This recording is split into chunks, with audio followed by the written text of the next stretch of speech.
সারা জাগিয়ে শেষ হলো সিপাহীজলা জেলাভিত্তিক বিজ্ঞান ও নাটক প্রতিযোগিতা। বুধবার বিশ্রামগঞ্জ স্থিত শচীন দেববর্মন স্মৃতি কলাক্ষেত্রে হয় প্রতিযোগিতা। সূচনা করেন সিপাহীজলা জেলা পরিষদের সভাধিপতি সুপ্রিয়া দাস দত্ত।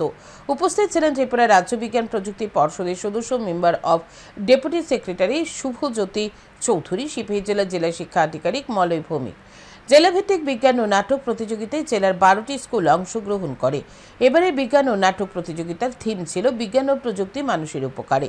জেলাভিত্তিক বিজ্ঞান ও নাটক প্রতিযোগিতা থেকে একটি করে টিম নির্বাচিত হয়ে অংশগ্রহণ করবে রাজ্যভিত্তিক বিজ্ঞান ও নাটক প্রতিযোগিতায়। রাজ্যভিত্তিক বিজ্ঞান ও নাটক প্রতিযোগিতা থেকে দুটো টিম অংশগ্রহণ করবে উত্তর পূর্বাঞ্চলীয় বিজ্ঞান ও নাটক প্রতিযোগিতায়। সেখান থেকে নির্বাচিত হয়ে একটি টিম অংশগ্রহণ করবে জাতীয় স্তরের বিজ্ঞান ও নাটক প্রতিযোগিতায়।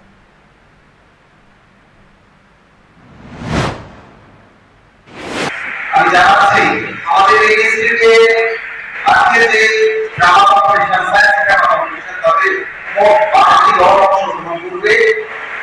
সেটা আমরা দুইটা পার্ট ভাগ করেছি। প্রথম গ্রুপে আমরা 6টাকে রেখেছি, পরের দিকে সেকেন্ড হাফে আমরা 6টা স্কুল রেখেছি।